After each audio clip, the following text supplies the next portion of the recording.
a partir de agora ainda mais, não é, Lívia? Vamos seguir falando sobre isso. Rafael Colombo, Fabrício Naitsky, toda a nossa audiência que nos acompanha nesta manhã. Agora com um convidado, o Clifford Young, presidente da Ipsos nos Estados Unidos, a quem agradeço a participação nesta manhã. Clifford, bem-vindo, bom dia. Bom dia de DC. E que dia, né, Clifford?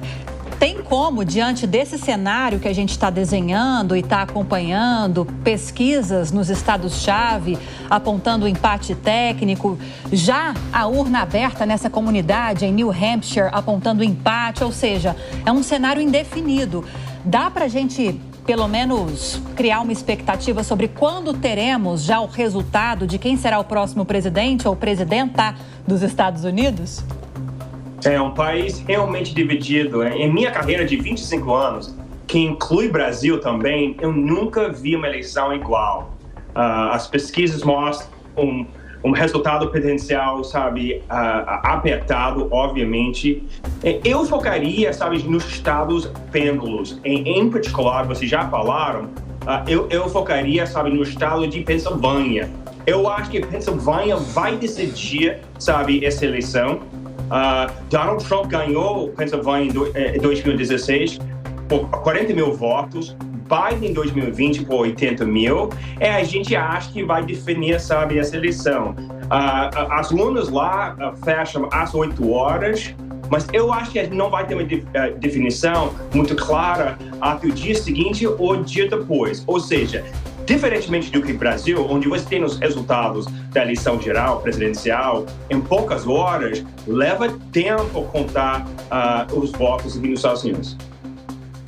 O senhor prevê uma apuração longa, exatamente pelo fato de cada voto interessar, da necessidade de observar, investigar bem o que está acontecendo em cada condado norte-americano?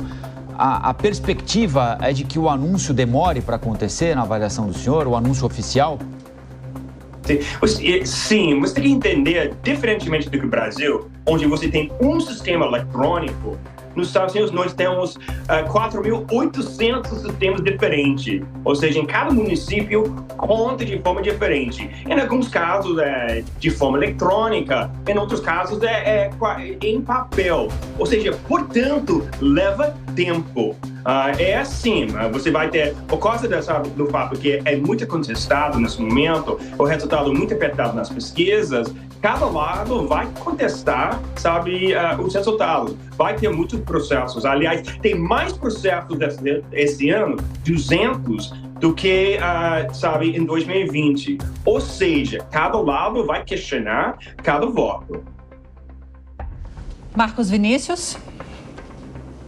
Sim, então essa é uma eleição até histórica, né, como foi mencionado antes, porque você tem um presidente, um candidato que já foi presidente e que é candidato pela segunda vez à presidência após ter perdido, um candidato também que passou por 2 tentativas de assassinato, você tem também um presidente que foi obrigado a desistir no meio da situação por causa da clara situação de saúde que ele enfrenta e uma candidata a presidente que não passou por um escrutínio de eleições primárias. Então, essa eleição, ela tem tudo de histórico para você pensar naquilo que acontece nos Estados Unidos. Agora, como eu disse antes, né, essa é uma eleição para você definir, não se você gosta da Kamala Harris, mas se você não gosta do Trump, efetivamente, porque toda a estrutura da campanha tem sido na questão do Trump e na figura dele, muito mais por causa da situação até da própria Kamala Harris,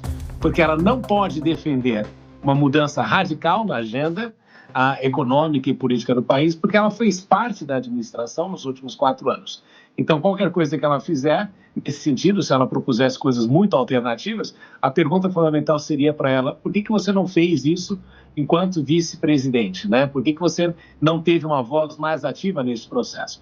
Então, ela luta, não é, com mãos atadas, obviamente que vai enfatizar muito a questão do aborto, do Roe versus Wade, que é uma decisão que foi revertida pela Suprema Corte nos Estados Unidos. Isso em alguns estados é uma situação importante, é um aspecto importante, mas é uma situação extremamente histórica, justamente porque a gente observa coisas que não se viu anteriormente na história americana e que cria toda uma expectativa daquilo que pode acontecer.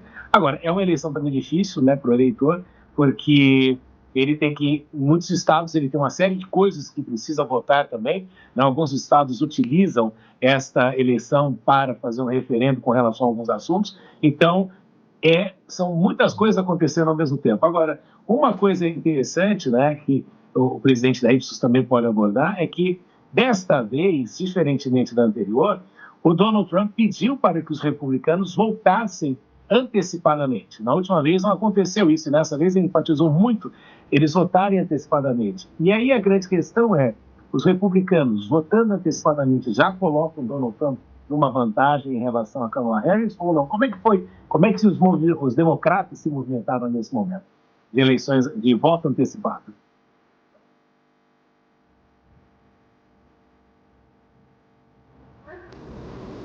Tá. Então, o voto antecipado em 2020 era muito mais democrata do que republicano. Então, quando eles começaram a contar os votos em 2020, os votos em loco, pessoal, o voto era muito mais republicano. Nesse ano é muito diferente conforme o comentário falou. Então, a gente não sabe exatamente a que ponto a gente pode usar o voto antecipado como, a gente fala em inglês, o leading indicator, sabe, do resultado. Eu queria colocar outra coisa. A grande tema hoje nos Estados Unidos é inflação. Inflação. Tem vários segmentos da população americana que sofrem nesse momento. Donald Trump domina essa questão. Por outro lado, o segundo tema mais importante é a ameaça à democracia. Quem domina ou mais forte, fica mais forte a respeito desse tema é Kamala Harris. Então, esse é o jogo. Por um lado, um questionamento do atual governo a respeito de inflação. E, por outro lado, uma ameaça à democracia. Quem é ameaça à democracia? O Donald Trump. Esse é o jogo, sabe, semântica, vamos dizer, hoje nos Estados Unidos. Fabrício? Clifford, bom dia, prazer falar com você aqui no Jornal da Manhã. Queria saber o seguinte, vocês perceberam alguma movimentação de eleitores que possivelmente se negam a responder às pesquisas aí nos Estados Unidos e se de repente isso pode apresentar um resultado diferente do que a maioria dos levantamentos tem indicado até agora? Essa é a nossa maior preocupação. Então, ou seja, em 2016, em 2020, as pesquisas como todos, sabe, subestimaram Trump.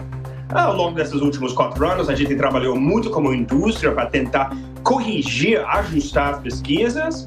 A gente acha que a gente acertou certo, mas a gente não sabe. Então, há essa dúvida, essa certeza.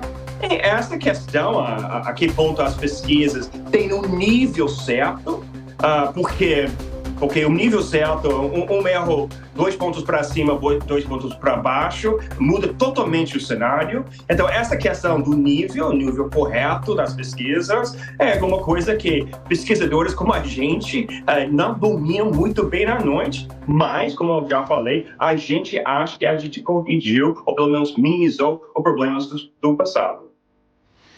Nós conversamos com Clifford Young, presidente da Ipsos nos Estados Unidos, trazendo as expectativas para as eleições americanas, que pelo menos em relação ao voto termina hoje, né, Clifford?